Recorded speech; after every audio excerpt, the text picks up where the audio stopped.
요양원 복도에서 비명이 들렸습니다. 하지만 아무도 달려가지 않았어요. 72세 할아버지가 휠체어에 앉은 채 멍하니 창밖만 바라보고 있었습니다. 침을 흘리며 중얼거리는 모습은 영락없는 치매 환자였죠. 그런데요, 이 할아버지가 사실 대한민국 1호 프로파일러였다면 믿으시겠습니까?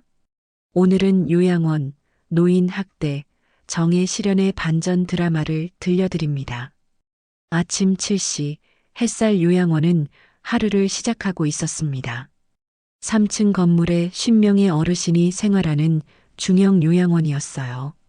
겉으로는 깨끗하고 현대적으로 보였지만 안을 들여다보면 전혀 다른 모습이었습니다. 할아버지, 일어나세요. 빨리빨리. 박지은 간호사가 짜증스럽게 이불을 잡아당겼어요. 32살의 박 간호사는 이곳에서 5년째 근무하고 있었습니다.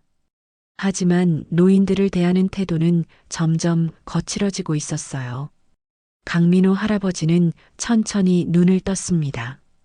흰 머리에 주름진 얼굴, 말라 비틀어진 몸. 72살의 나이가 고스란히 드러나는 모습이었어요. 민호는 무언가 말하려 했지만 입만 벙긋거렸습니다.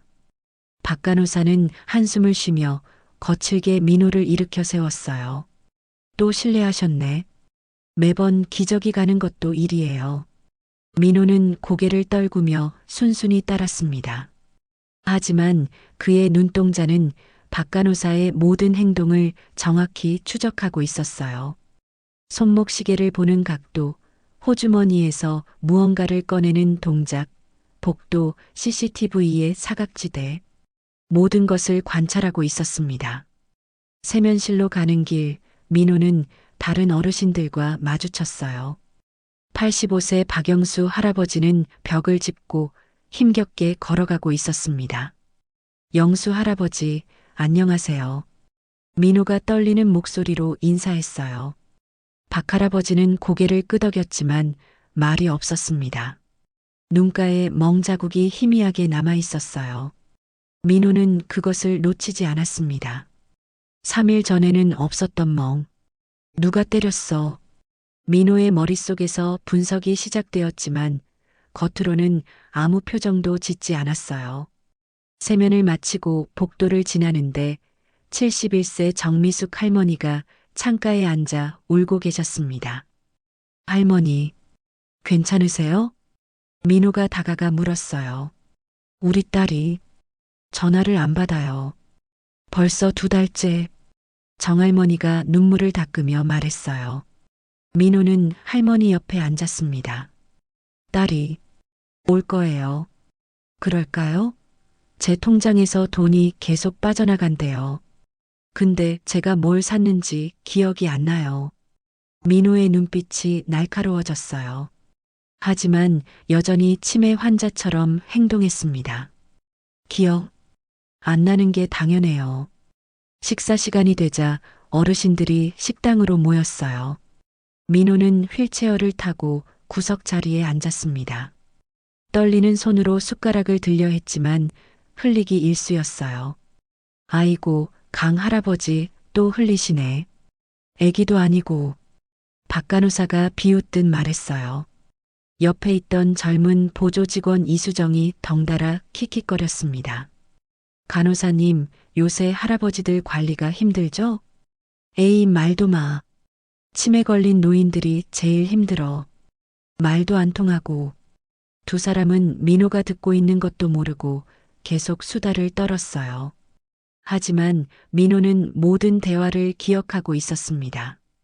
그때 옆 테이블에서 소란이 일어났습니다. 아파요. 손목이 아프다고요. 78세 김순자 할머니가 소리쳤어요. 박 간호사가 거칠게 할머니의 팔을 잡으며 약을 먹이려 하고 있었습니다. 할머니, 약 먹어야죠. 말 안 들으시면 안 돼요. 싫어요. 그 약 먹으면 정신이 이상해진다고요. 에이, 또 시작이네. 할머니가 치매라서 그러시는 거예요.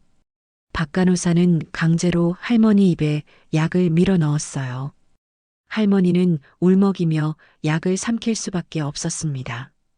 민호는 이 장면을 조용히 지켜보고 있었어요.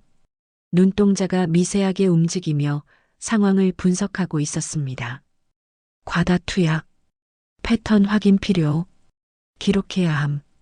하지만 겉으로는 여전히 멍한 표정이었어요. 30분 후 김할머니는 식탁에 엎드려 잠들어 있었습니다. 약효가 너무 강한 것이었어요. 할머니, 방으로 가세요.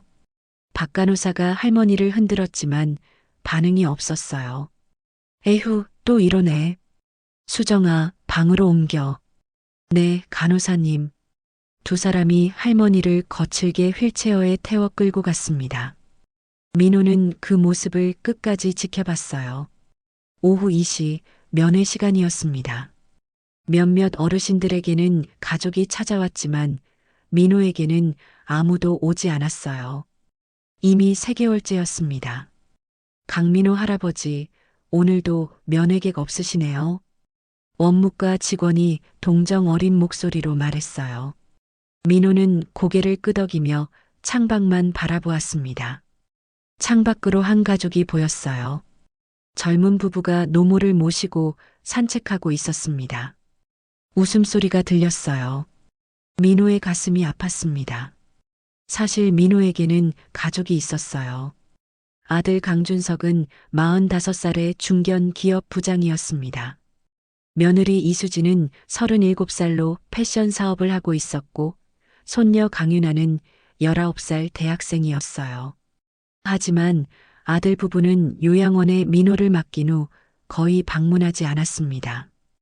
바쁘다는 핑계였지만 실제로는 치매 걸린 아버지를 대하는 것이 불편했기 때문이었어요. 6개월 전 민호를 요양원에 데려오던 날이 떠올랐습니다. 아버지, 여기가 더 편하실 거예요. 전문 간호사들이 24시간 돌봐드리고요. 준석이 말했지만 목소리에 확신은 없었어요. 괜찮아, 아들아. 너무 걱정하지 마. 민호는 아들을 안심시켰습니다. 사실 그때는 정말 무기력했어요. 아내를 잃은 상실감이 너무 컸으니까요. 하지만 지금은 달랐습니다. 이곳에서 벌어지는 범죄를 발견한 후 민호는 다시 살아났어요. 프로파일러로서의 본능이 되살아난 거예요. 그날 저녁 민호는 방으로 돌아와 조용히 침대에 누웠습니다. 룸메이트인 이철수 할아버지는 이미 잠들어 있었어요. 민호는 천천히 몸을 일으켜 베개 밑을 살폈습니다. 그곳에는 작은 수첩이 숨겨져 있었어요. 펼쳐보니 빽빽한 글씨로 기록이 가득했습니다.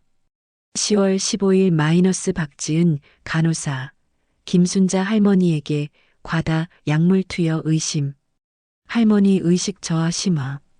10월 18일 마이너스 원장실에서 수상한 서류 작업 목격, 보호자 동의 없는 재산 이전 의심. 10월 20일 마이너스 야간 시간대 CCTV 꺼짐. 학대 은폐 가능성. 10월 23일 마이너스 박영수 할아버지 얼굴에 새멍. 폭행 의심. 가해자 미상. 10월 25일 마이너스 정미숙 할머니 통장 무단 인출호소. 치매를 이용한 금융 사기 가능성. 민호의 손은 전혀 떨리지 않았어요. 정확하고 빠르게 오늘의 관찰 내용을 추가로 기록했습니다. 37년간 몸에 밴 프로파일러의 습관이었어요. 10월 27일 마이너스 김순자 할머니 과다 수면제 투여 확인.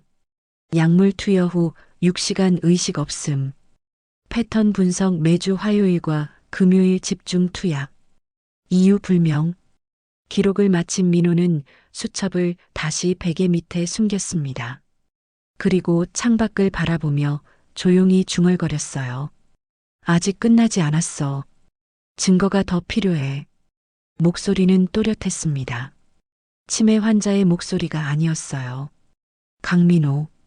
그는 1985년부터 2022년까지 37년간 경찰로 복무한 전설적인 프로파일러였습니다. 대한민국 최초로 FBI 프로파일링 과정을 이수했고 142건의 미제 사건을 해결했어요. 연쇄살인범, 유괴범, 사이코패스. 그 누구도 민호의 분석을 벗어날 수 없었습니다. 특히 1998년 SC 연쇄 유괴 사건은 민호를 전설로 만든 케이스였어요. 3년간 미제로 남아있던 사건을 단 2주 만에 해결했습니다. 범인의 심리 패턴을 완벽하게 분석해서 검거했죠.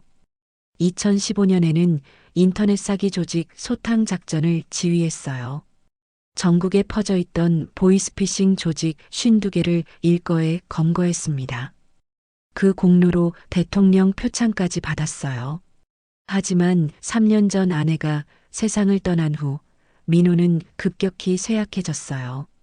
45년을 함께한 동반자를 잃은 상실감이 너무 컸습니다. 아들은 아버지가 혼자 생활하기 어렵다며 요양원 입소를 권했습니다. 민호는 저항하지 않았어요. 아들에게 짐이 되기 싫었으니까요. 요양원에 온 지 6개월. 민호는 처음에는 정말 무기력했습니다. 하지만 한 달 전 이상한 점들을 발견하기 시작했어요. 노인들이 이유 없이 멍이 들어 있고 재산 있던 어르신들이 갑자기 가난해지고 건강하던 분들이 급격히 악화되는 것. 그때부터 민호는 연기를 시작했습니다. 치매 환자인 척하면서 모든 것을 관찰하고 기록하기 시작한 거예요. 37년간 범죄자들을 추적하던 본능이 되살아났습니다. 다음 날 아침 민호는 평소처럼 멍한 표정으로 복도를 걷고 있었어요. 휠체어를 천천히 밀면서 주변을 둘러보았습니다. 할아버지, 어디 가세요? 박간호사가 의심스러운 눈빛으로 물었어요. 화장실. 민호는 더듬거리며 대답했습니다. 박간호사는 코웃음을 치며 지나갔어요. 민호는 조용히 복도 끝으로 향했습니다. 그곳에는 원장실이 있었어요. 다행히 원장은 외출 중이었고 문이 살짝 열려 있었습니다. 민호는 재빠르게 주변을 살폈어요. 아무도 없는 것을 확인하고 원장실 안으로 들어갔습니다. 휠체어를 탄 채로는 움직임이 제한되었지만 민호는 익숙하게 서류함을 뒤지기 시작했어요. 재산관리 동의서, 보호자 서명, 위조 의심. 민호의 눈이 번쩍였습니다. 서류 더미 속에서 수상한 문서들을 발견한 거예요. 어르신들의 통장 사본, 부동산 서류, 그리고 보호자 동의서들. 민호는 서류를 하나하나 자세히 살펴봤어요. 37년간 위조 문서를 수없이 봐온 경험이 있었습니다. 서명 필적이 모두 동일해. 한 사람이 여러 명 서명을 위조했어. 필압도 같고 회계 각도도 동일해. 민호는 특히 김순자 할머니의 서류에 주목했어요. 2개월 전 작성된 재산관리 위임장이었습니다. 할머니는 2개월 전만 해도 건강했어. 그런데 갑자기 치매가 심해졌지. 이건 약물로 인위적으로 만든 증상이야. 민호는 작은 카메라를 꺼냈어요. 손녀 유나가 몰래 가져다 준 소형 카메라였습니다. 재빠르게 서류들을 촬영했어요. 그때 복도에서 발소리가 들렸습니다. 민호는 황급히 서류를 제자리에 놓고 휠체어를 돌렸어요. 원장실을 나오는 순간 박간호사와 마주쳤습니다. 할아버지, 여기서 뭐 하세요? 박간호사의 목소리가 날카로웠어요. 화장실, 못 찾아서. 민호는 침을 흘리며 허둥지둥하는 척했습니다. 박간호사는 의심스럽게 민호를 바라보다가 한숨을 쉬었어요. 에휴, 치매 걸리면 이렇게 헤매시는구나. 이리 오세요. 박간호사는 민호의 휠체어를 거칠게 끌고 갔습니다. 민호는 순순히 따랐지만 주머니 속 카메라를 꼭 쥐고 있었어요. 그날 오후 기적처럼 손녀 유나가 찾아왔습니다. 할아버지. 19살 유나는 밝게 웃으며 민호에게 달려왔어요. 민호는 반가운 듯 손을 흔들었습니다. 유나, 왔구나. 할아버지, 보고 싶었어요. 아빠가 바쁘다고 못 오셨는데 제가 왔어요. 유나는 할아버지 옆에 앉았어요. 둘은 잠시 창밖을 바라보며 이야기를 나눴습니다. 할아버지, 괜찮으세요? 여기서 잘 지내세요? 응, 괜찮아. 민호는 주변을 살피다가 유나의 귀에 속삭였어요. 유나야, 카메라에 찍힌 거 확인 좀 해줄래? 유나는 깜짝 놀랐어요. 할아버지의 목소리가 갑자기 또렷해졌거든요. 할아버지, 쉿, 조용히. 나 치매 아니야. 연기하는 거야. 유나의 눈이 커졌습니다. 민호는 주머니에서 카메라를 꺼내 유나에게 슬쩍 건넸어요. 이거 집에 가서 확인해봐. 그리고 내 스마트폰으로 나한테 문자 보내줘. 여기서 범죄가 일어나고 있어. 할아버지, 무슨 말씀이세요? 내 말 믿어줘. 할아버지가 37년간 뭐 했는지 기억하지? 유나는 고개를 끄덕였어요.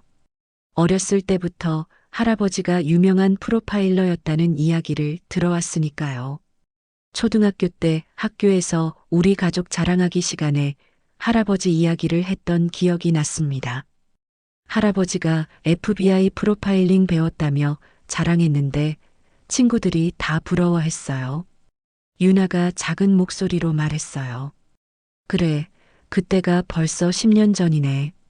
유나야, 할아버지는 아직도 그 실력이 남아있어. 지금 이 요양원에서 나쁜 일들이 벌어지고 있어. 알겠어요, 할아버지. 제가 도울게요. 민호는 유나의 손을 꼭 잡았습니다. 그리고 다시 치매 환자처럼 멍한 표정을 지었어요. 마침 박간호사가 다가오고 있었거든요. 면회 시간 끝났어요. 할아버지 약 드실 시간이에요.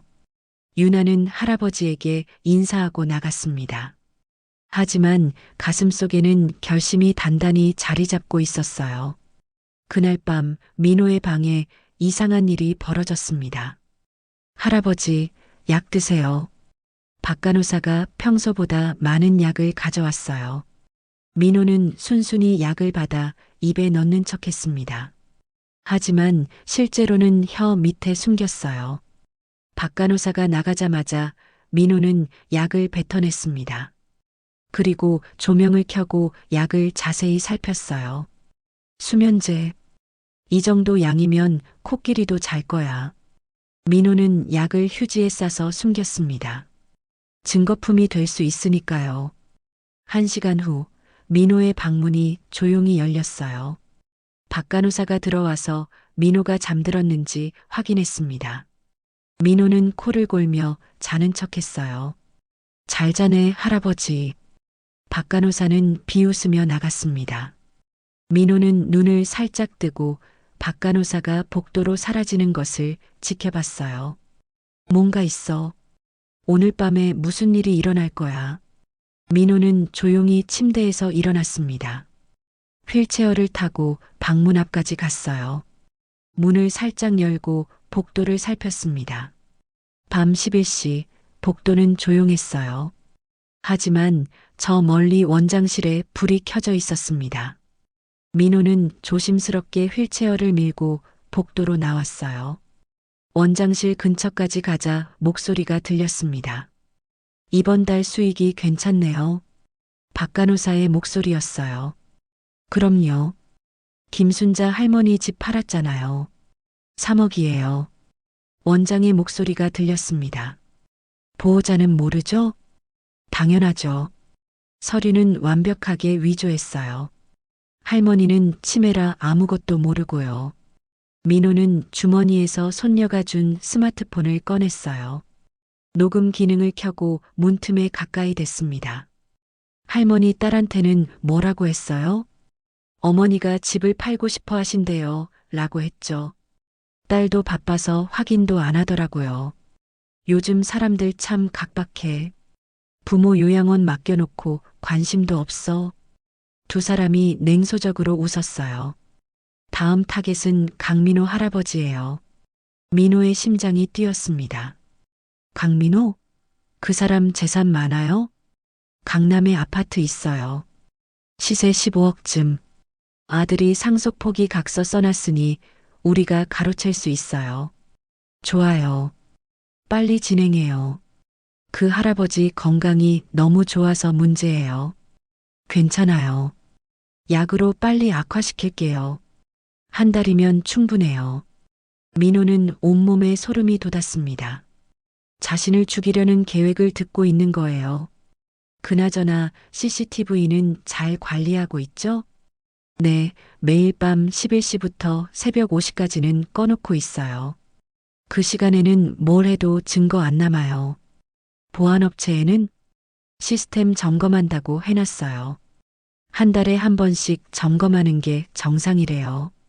민호는 충분히 들었다고 판단했어요. 조용히 휠체어를 뒤로 빼서 방으로 돌아갔습니다. 방에 도착한 민호는 떨리는 손으로 녹음 파일을 확인했어요. 완벽하게 녹음되어 있었습니다. 이제 증거가 충분해. 하지만 경찰에 어떻게 연락하지? 민호는 생각에 잠겼어요. 손녀에게 연락할 수도 있지만 시간이 급했습니다. 내일 당장 자신에게 무슨 일이 벌어질지 모르니까요. 바로 그때 스마트폰에 문자가 왔어요. 할아버지, 저예요, 유나. 카메라 사진 봤어요. 이거 범죄 맞죠? 경찰에 신고해야 할 것 같은데. 어떡하죠? 민호는 재빠르게 답장을 보냈습니다. 유나야, 할아버지 옛날 후배 형사 연락처 알지? 서민재 형사. 그 사람한테 연락해. 내일 면회 오라고 해. 알겠어요, 할아버지. 제가 바로 연락할게요. 민호는 안도의 한숨을 쉬었어요. 이제 시간이 얼마 남지 않았습니다. 다음 날 아침, 민호는 평소처럼 식사를 하러 갔어요. 하지만 박 간호사의 태도가 달라져 있었습니다. 할아버지, 오늘 컨디션 좋으시네요? 약 좀 더 드셔야겠어요. 박 간호사는 의미심장한 미소를 지으며 큰 알약을 내밀었어요. 민호는 속으로 긴장했지만 겉으로는 순순히 약을 받았습니다. 아, 네. 약을 입에 넣는 척하고 혀 밑에 숨겼어요. 박 간호사가 자리를 뜨자마자 휴지에 뱉어냈습니다. 이 약 뭔가 이상해. 민호는 약을 주머니에 넣었어요. 나중에 분석해야 할 증거였습니다. 오후 2시 면회 시간이 되었어요. 민호는 초조하게 입구를 바라보고 있었습니다. 드디어 반가운 얼굴이 나타났어요. 50대 중반의 건장한 남자, 서민재 형사였습니다. 선배님, 민재는 민호를 보자마자 눈시울이 붉어졌어요. 3년 만에 보는 은사였으니까요. 민재야, 왔구나. 민호는 떨리는 목소리로 인사했어요. 하지만 눈빛만은 예리했습니다. 선배님, 유나가 연락해서 무슨 일이세요? 둘은 조용한 면회실로 자리를 옮겼어요. 민호는 주변을 확인한 후 목소리를 낮췄습니다. 민재야, 잘 들어. 나 치매 아니야. 네, 그게 무슨 연기하는 거야. 이 요양원에서 조직적인 범죄가 일어나고 있어. 민호는 지난 한 달간 수집한 증거들을 민재에게 보여줬어요. 수첩, 녹음 파일, 사진들. 민재는 증거들을 보며 충격을 받았습니다. 선배님, 이건 명백한 사기와 학대죄예요. 당장 수사해야 합니다. 그런데 문제가 있어. CCTV가 밤에 꺼져. 결정적 증거가 부족해. 그럼 어떻게 하죠? 민호의 눈이 빛났어요. 함정 수사를 해야 해. 내가 미끼가 될게. 선배님 위험해요. 괜찮아. 37년간 이런 일 얼마나 많이 했는데. 이번이 마지막 사건이야. 민재는 망설이다가 고개를 끄덕였어요. 알겠습니다, 선배님. 제가 도울게요. 기억하나? 2010년 보이스피싱 조직 소탕 작전. 그때도 이렇게 함정 수사했잖아. 민재가 고개를 끄덕였어요. 그때 선배님이 직접 잠복 수사하셨죠. 한 달 동안 택시 기사로 위장하시고. 그래. 나이가 들어도 방법은 똑같아. 범죄자들은 결국 증거를 남기게 되어 있어. 둘은 작전을 짰습니다. 민재는 경찰팀을 조직하고 민호는 내부에서 결정적 증거를 확보하기로 했어요. 선배님, 혹시 위험한 상황이 오면 이 버튼을 누르세요. 민재가 작은 비상 버튼을 건넸어요. 우리가 5분 안에 도착할게요. 고맙다, 민재야. 너 같은 후배가 있어서 자랑스러워. 그날 밤 작전이 시작되었습니다. 민호는 일부러 약을 먹지 않고 깨어 있었어요. 밤 11시 예상대로 CCTV 불빛이 꺼졌습니다. 민호는 조용히 휠체어를 타고 복도로 나왔어요. 저 멀리 박간호사와 원장이 어느 방으로 들어가는 것이 보였습니다. 민호는 조심스럽게 뒤를 따랐어요. 그 방은 김순자 할머니 방이었습니다. 문틈으로 들여다보니 끔찍한 장면이 펼쳐지고 있었어요. 할머니, 여기 서명하세요. 박간호사가 반쯤 의식이 없는 할머니의 손을 잡고 억지로 서명을 시키고 있었습니다. 이걸로 할머니 통장도 우리 거예요. 민호는 스마트폰으로 조용히 영상을 찍기 시작했어요. 결정적 증거였습니다. 그때 바닥에서 삐걱 소리가 났습니다. 민호의 휠체어가 낡은 바닥을 밟은 거예요. 박간호사가 재빨리 돌아봤어요. 누구야? 민호는 황급히 휠체어를 돌려 도망가려 했습니다. 하지만 박간호사가 더 빨랐어요. 강민호 할아버지, 왜 여기 있어요? 박간호사의 표정이 차갑게 굳었습니다. 자, 잘못 왔어요. 민호는 떨리는 척했지만 박간호사는 의심스러운 눈빛으로 민호를 바라봤어요. 할아버지, 혹시 뭘 봤어요? 아, 아무것도. 정말요? 박간호사가 민호의 주머니를 뒤지기 시작했어요. 그리고 스마트폰을 발견했습니다. 이게 뭐죠? 할아버지가 스마트폰을? 박간호사는 화면을 확인했어요. 녹화 중이라는 표시가 떠 있었습니다. 이 노인네가. 박간호사의 얼굴이 일그러졌어요. 원장도 나와서 상황을 파악했습니다. 이 사람 치매 아니에요. 우릴 감시하고 있었어요. 뭐라고? 원장의 표정도 변했어요. 어떻게 하죠? 일단 입을 막아야죠. 둘은 민호를 빈 방으로 끌고 갔습니다. 민호는 저항했지만 72세의 노인에게는 힘이 부족했어요. 할아버지, 왜 쓸데없는 짓을 한 거예요? 조용히 있었으면 편하게 보내드렸을 텐데. 박간호사가 냉소를 지으며 말했어요. 넌 감옥 갈 거야. 민호가 또렷한 목소리로 말했습니다. 박간호사는 깜짝 놀랐어요. 뭐야, 정말 멀쩡하네. 나는 강민호. 37년간 경찰 생활을 했어. 프로파일러였지. 원장과 박간호사의 얼굴이 창백해졌어요. 너희 같은 인간들 수백 명 감옥 보냈어. 너희도 마찬가지야. 프로파일러? 설마 그 유명한 강민호? 원장이 떨리는 목소리로 물었어요. 그래, 바로 나야. 너희 범죄 패턴은 벌써 다 파악했어.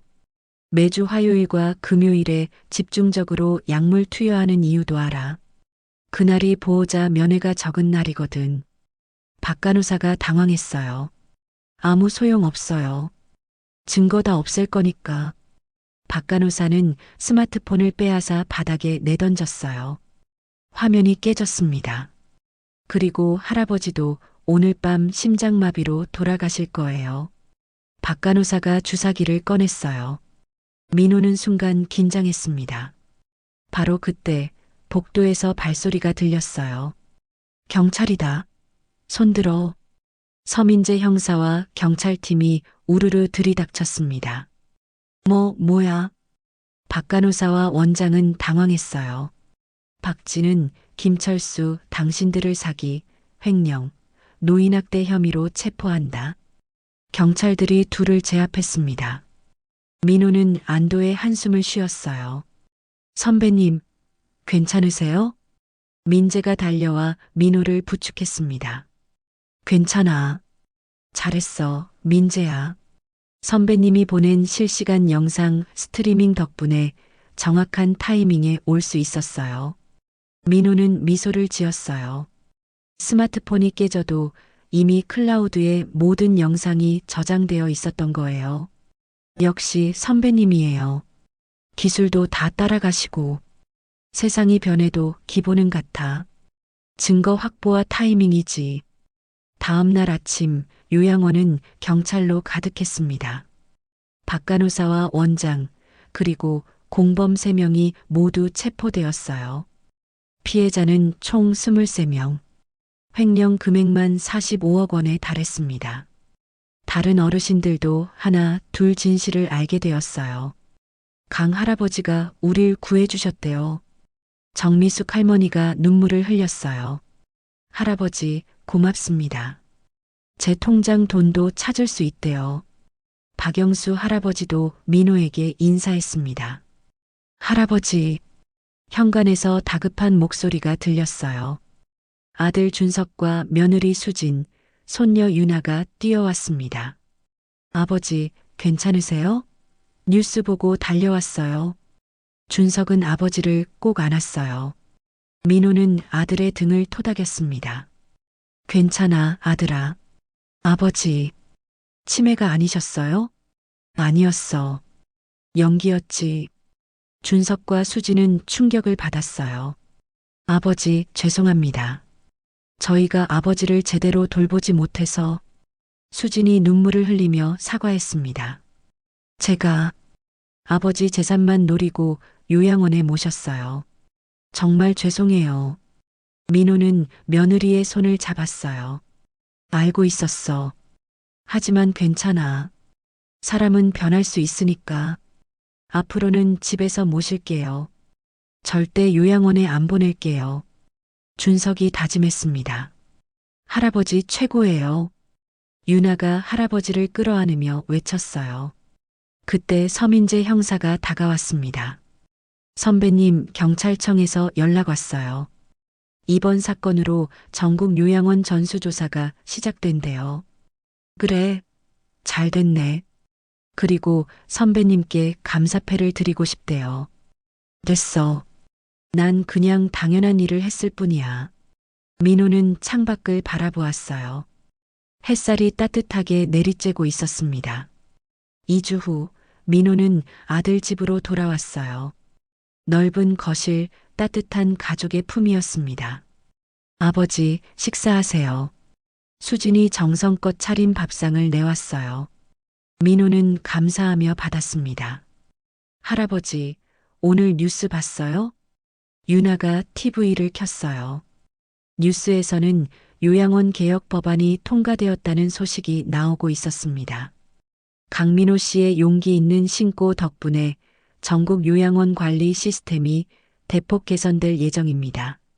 앞으로 모든 요양원에 24시간 CCTV가 의무화되고 정기적인 감사가 실시됩니다.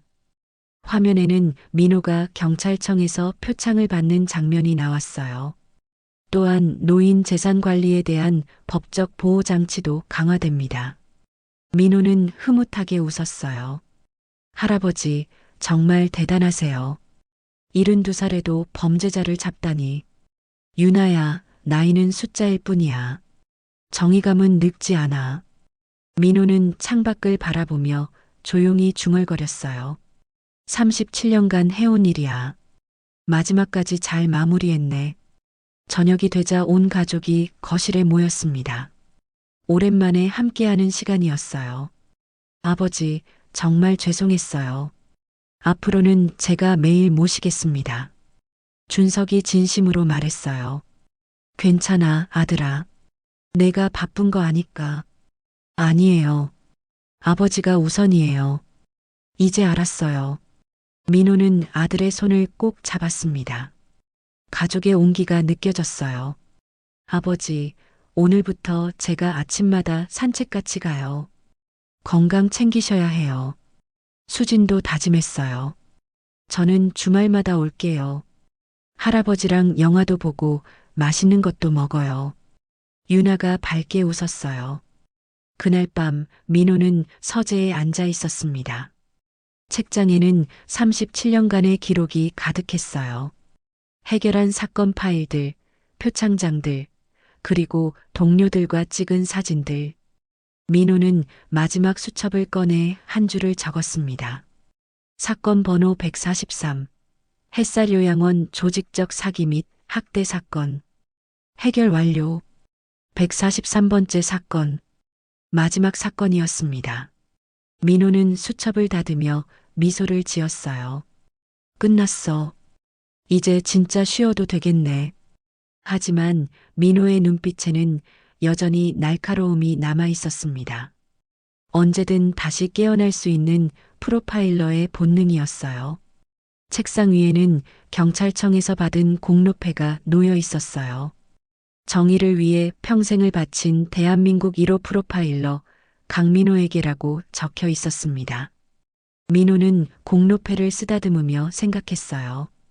37년의 세월, 142건의 사건, 그리고 이제 143번째까지 긴 여정이었습니다. 창밖으로 달빛이 비쳤어요. 고요한 밤이었습니다. 여보, 봤어? 내가 마지막까지 잘 마무리했어. 민호는 하늘을 바라보며 돌아가신 아내에게 속삭였어요. 이제 정말 쉬어도 되겠지? 바람이 살랑 불어왔습니다. 마치 아내가 대답하는 것 같았어요. 민호는 밤하늘의 별을 바라보며 중얼거렸습니다. 나이가 들어도 정의는 살아있어. 항상. 오늘도 함께 해주셔서 감사합니다.